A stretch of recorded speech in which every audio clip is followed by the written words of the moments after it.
ক্ষমতাচ্যুত হওয়ার পর প্রথম নীরবতা ভাঙলেন ভারতে আশ্রয় নেওয়ার সাবেক প্রধানমন্ত্রী ও আওয়ামী লীগের সভাপতি শেখ হাসিনা।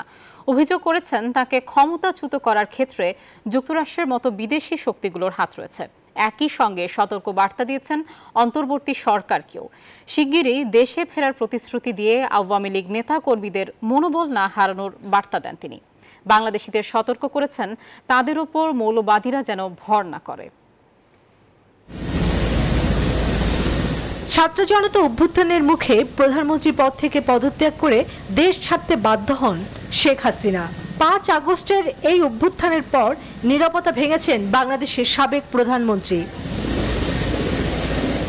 ১১ আগস্ট ভারতের পররাষ্ট্র মন্ত্রণালয় থেকে জানা গেছে, আওয়ামী লীগ সরকারকে ক্ষমতাচ্যুত করা এবং বাংলাদেশের সাম্প্রতিক পরিস্থিতির জন্য তিনি আমেরিকাকে সরাসরি দায়ী করেছেন।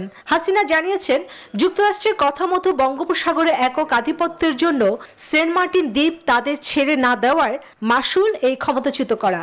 আমি যদি সেন্ট মার্টিন ও বঙ্গোপসাগর আমেরিকার হাতে ছেড়ে দিতাম, তাহলে আমি ক্ষমতায় থাকতে পারতাম। অনেকদিন থেকেই শেখ হাসিনা সরকারের সাথে যুক্তরাষ্ট্রের টানাপোড়েন চলছিল।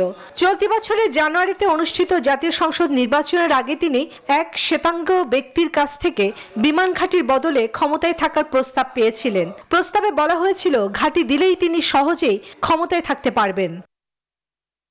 বার্তায় শেখ হাসিনা দেশে ফিরে আসার কথা বলেছেন। তিনি বলেছেন, পরাজয় তার, কিন্তু জয়ী হয়েছে বাংলাদেশের জনগণ। দলীয় কর্মীদের মনোবল না হারানোর বার্তা দিয়ে বলেন, আওয়ামী লীগ বারবার উঠে দাঁড়িয়েছে।